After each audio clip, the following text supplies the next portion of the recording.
Hey vinyl community, what's up? I'm Robert Fithen, and these are just 10 random albums. What I did is I just basically just pressed the random item thing on Discogs.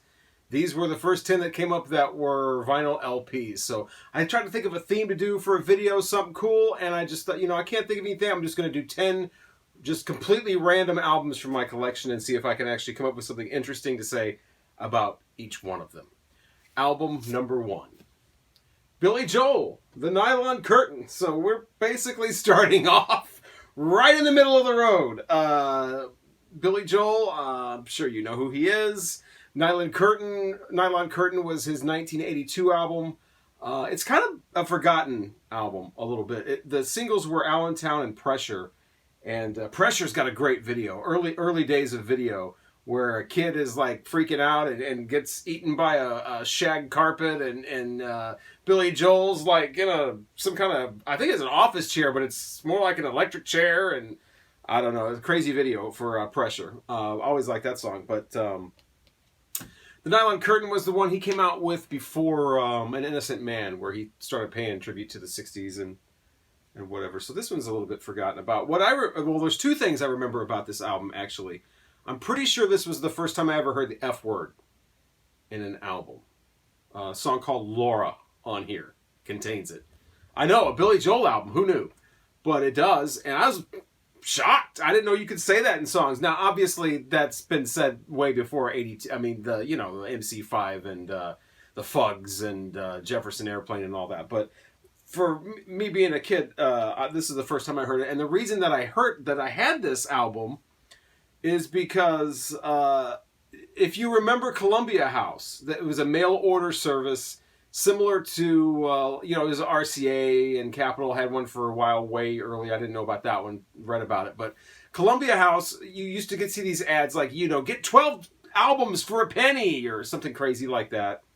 And then what happened was you had to buy so many over the next 3 years. You entered a contract basically with those 12 free albums. And they would always cost way more than they did in stores. And then you had shipping and handling on top of that and everything. And then they had what was called the selection of the month, where they gave you this card in the mail every month and with their book, and you ordered whatever you wanted or didn't order anything. But you had to send the card back. If you didn't send the card back, they sent you what was called the selection of the month, and then you were responsible for paying for it. So this was one of those, somebody forgot to send the card back, and we ended up with the selection of the month. Billy Joel's The Nylon Curtain. And I still have it. So, pretty good album. I mean, it's a Billy Joel album. If you like Billy Joel, you'll like this. I don't know anybody that hates this album or thinks this is the worst Billy Joel album. But it is kind of a forgotten one. 82, right before he came out with all those pop hits like Uptown Girl and Tell Her About It and Longest Time, which would be on his next album, An Innocent Man.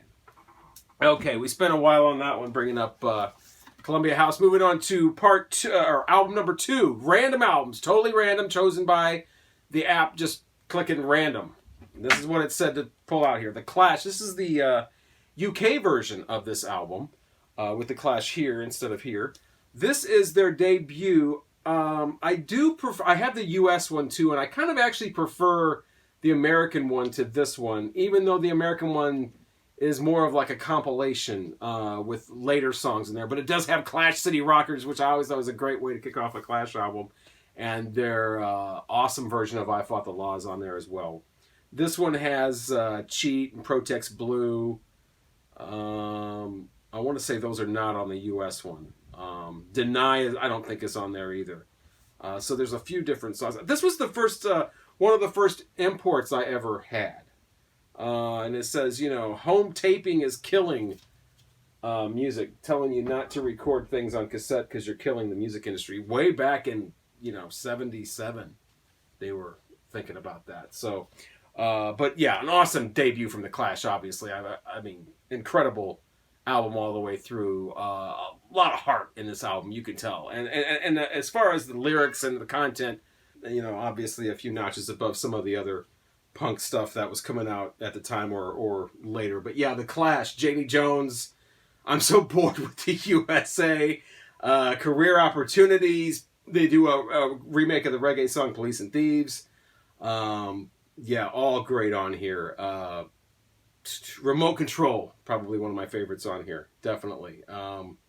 But yeah, definitely, I prefer the U.S. one to this one, but a great album. I mean, this is more of an authentic kind of debut. Like I said, their U.S. version has singles from later on. So The Clash, random album number 2. Random album number 3 is Jefferson Airplane, Early Flight. This is not. This is like B-sides and previously unreleased stuff. This is not like a full. Nice gatefold though. Nice work there. I guess they figure without any new content, they better make it look nice. But it's made up of songs that were like singles or never released before. And so you get this kind of, and they're in chronological order, so you get this kind of chronology of Jefferson Airplane without any hits, basically. It does start off with the other vocalist that was not Grace Slick, Miss Anderson, because I've heard her first name pronounced 3 different ways, so you pronounce it however you want. I'm going to call her Miss Anderson.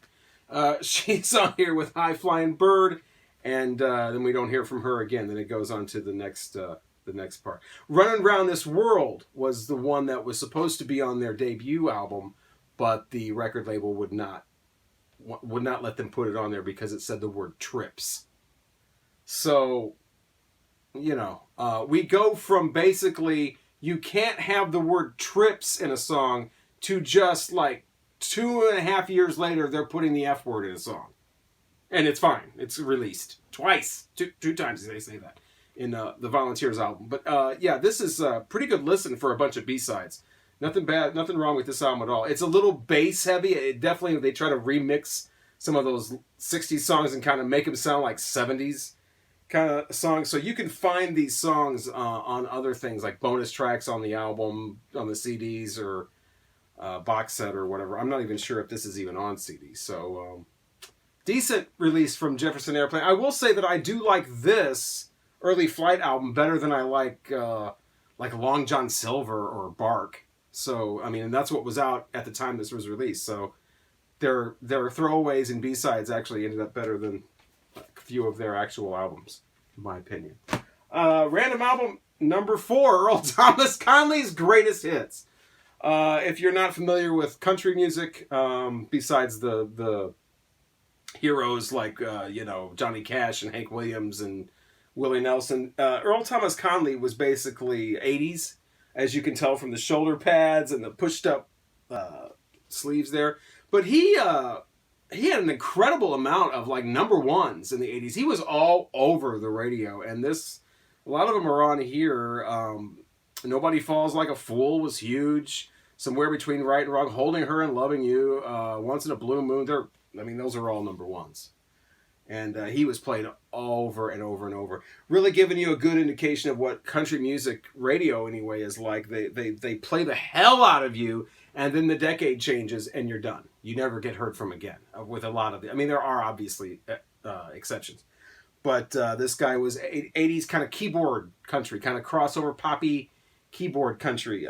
So if that's what you want to hear, this is your guy, Earl Thomas Conley. Nobody does keyboard country better. I believe he passed away, unfortunately, a couple years ago. But yeah, he was huge in the 80s, and a name that you don't really hear a lot anymore. So random album number 4 is Urge Overkill, Saturation. This is a band from Chicago. They were huge they were huge, but they were big in like 93, 94. Only around for a little while. Sister Havana was their big like crossover hit song, but there's other great songs on here too. It's a pretty good album all the way through. I've got a couple of theirs. I think I have the one that's right after this and the one that's right before this. This one is on orange vinyl. How pretty. But yeah, going back to my college days with Urge Overkill and Saturation, another one of those records that nobody cared about it. Everybody just wanted CDs, so this came in and I'm like, okay, sure. Positive Bleeding is another great song on here. Urge Overkill from Chicago and Saturation. I don't know if these guys are still around or not. I know the lead singer had a solo thing going for a little while. But I don't know if they're still out there or not. Like I said, we're talking 93 at this point is a long time ago. So we move on to our next random album, which ended up being the Woodstock soundtrack. Obviously an iconic album, iconic cover photo on here. 3-record set. It folds out or unfolds into this nice, well, I guess this is actually the center of it. Yeah, it's kind of different. Outfolds here, and you get the whole thing there. Interesting, no photos of the bands playing. Not a lot of, it's just the audience, really. But this does, The Who is on here. Jimi Hendrix is on here. Santana, Country Joe McDonald, Crosby, Stills and Nash, Jefferson Airplane, of course, Sly and the Family Stone, of course, Canned Heat, Arlo Guthrie, and for some reason, Sha-Na-Na. That was always kind of a low point to Woodstock for me. It was the Sha-Na-Na. But this was huge for a long time. This was the way people remembered and learned about and heard about Woodstock, was this triple album, and of course the movie that was out. The thing about it is in the last few years especially, there's been so many better ways to relive Woodstock or appreciate Woodstock rather than this triple album. A lot of these songs, I don't think these are in order. There's some controversy about some of the mixing on some of these. I know one song on here in particular, at least, the Arlo Guthrie one, wasn't even recorded at Woodstock. It was recorded like the next night somewhere at the Troubadour or something, and they just put it on here because they didn't like the recording they got from the Woodstock one. So this isn't the most legitimate thing that you can get from Woodstock now. There is so many. The Blu-ray is incredible with the widescreen. You get to see the concert as well as hear it. I know there's been full band sets that have come out. Creedence Clearwater Revival, Janis Joplin just had the Record Store Day one. Sly and the Family Stone, same thing, where you can hear their entire set on an album. And this is kind of like taking a back seat to a lot of that. It's more like a sampler now, instead of the definitive, authoritative word on Woodstock. So still a great album, and all those iconic moments with the brown acid and the rain, no rain, no rain, and all that. But I love what Rhino did a few years ago, and I wish they would have made more than 69 of them. They literally made 69 and then stopped. They had some incredible, multiple, it wasn't vinyl, it was CDs, but multiple disc version where it was just absolutely everything from Woodstock in order. It's like you just take a weekend off or something and push play and you're there. The only thing that would have made that better is if it was complemented with the visual, so you could see it too. But and then there was a Woodstock 2 album that came out that followed this as well. But still a decent listen. Still, like I said, all kinds of iconic moments on here. There's just so many different ways to appreciate Woodstock now that this is kind of like just another Woodstock memento. Okay, album number whatever we're on now. Repo Man soundtrack. Wow. You get some stuff on here like TV Party from Black Flag, the other version.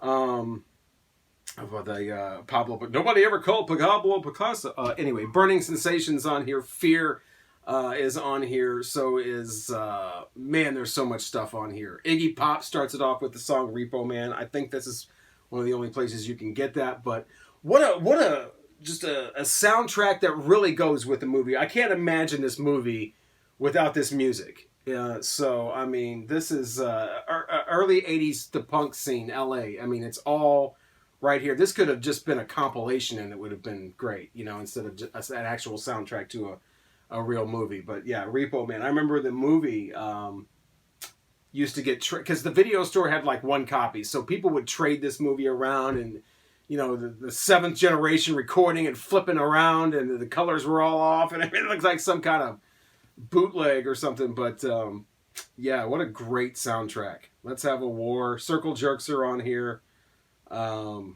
Yeah, good stuff. Circle Jerks are on here twice. You get 2 Circle Jerks on here. That's like a figure 8 jerk. But yeah, Repo Man. I would, if you like punk rock, you already know that this is great. You want to get this. So, but yeah, great soundtrack. Like I said, the music just goes so well with the movie. You can't imagine a movie without. It's like Footloose. Repo Man is like Footloose. So if you like Footloose, Repo Man, the soundtrack. I believe we are on random album number, I guess, 7, 8, something like that. 8. B.B. King, Completely Well. Awesome. I love blues music. The sweet spot for me is like 1967 to like 1974. I just love the way blues especially was recorded in that era, where you can hear every instrument crystal clear. Drums are real drums. It's just, this album is one of the best examples of that too. And a lot of great music on here too. So Excited has kind of like a shuffle beat that sounds a little bit different than maybe what you're used to hearing with blues. And then there's some basic standard blues, you know, that No Good and You're Losing Me. Side 2, Crying Won't Help You Now, and the You're Mean medley is basically like you're a fly on the wall in the recording studio, and they just jam, and everybody just stops except the bass player, and this guy comes back in, and then this guy goes out and comes. It's just so seemingly just off the cuff jam but still sounds tight and right and just totally in the pocket.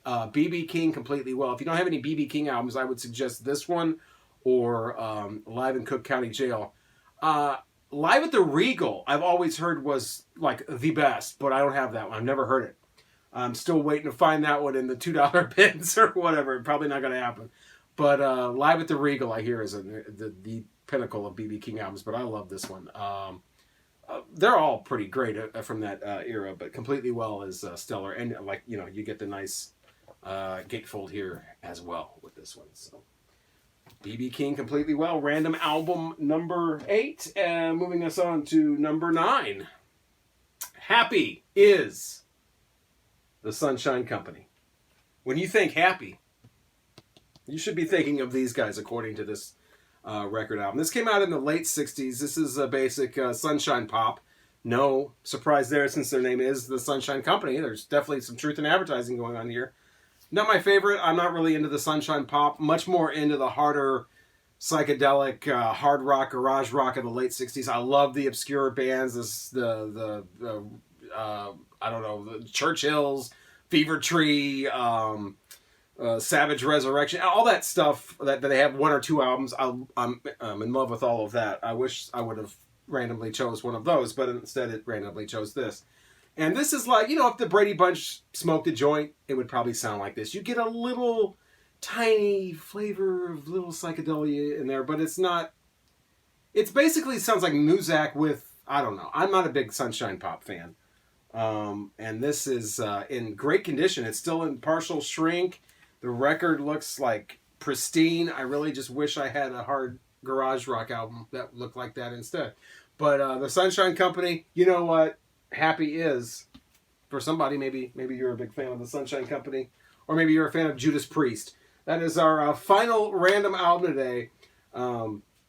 This one is Sad Wings of Destiny, the Ovation, the U.S. version on the Ovation label. And yeah, this is early Judas Priest. This is their second album. This is the one with Island of Domination and The Ripper, Victim of Changes. First song on here, great way to set that off. The studio version, most people are more familiar with the live version, you know, later on Unleashed on the East or whatever. But this is where it comes from, Sad Wings of Destiny. It's pretty good. I like it. I'm not in love with it. I really like their first CBS album, the Sin After Sin. That's incredible. I'm not big on the ballads on there, but the rest of it is just like all these different music styles. All that last song, Dissident Aggressor, incredible. It's like heavy metal before all the rules start coming in, where you got to wear this and you got to sound like this and song's got to be mixed like this. You know, I'm not about all those A&R rules. I like the heavy metal before all that started coming in. So this is a good example of that with the original old Judas Priest logo on there. But yeah, pretty good stuff from Judas Priest. Really early stuff. This is the one right before they were signed to CBS, Sad Wings of Destiny. Random album number 10. So that was 10 random albums. Just Discogs random item picked them. I did not. So, but I think that gives a pretty good overview of the different types of music I have. And there's no funk or soul in there. I have a lot of that as well, disco and stuff like that. But old rock and roll. There's no Chuck Berry or Richie Valens or any of that in there. There's no Beatles in there. There's no Rolling Stones in there. I can't believe there's no Beatles, Rolling Stones, or Led Zeppelin or Pink Floyd, which is nice to have a break from all of those, talking about the Beatles all the time and people talking about Led Zeppelin and Pink Floyd. So, yeah, that is it. 10 random albums. Next video I will try to have an actual theme and talk about something, consistent. But that's just 10 basic random albums out of the collection, and I hope you enjoy the video. If you have subscribed, thank you so much. If you have not, please consider it. Leave a comment if you like. I will try to comment back. And once again, thanks for watching.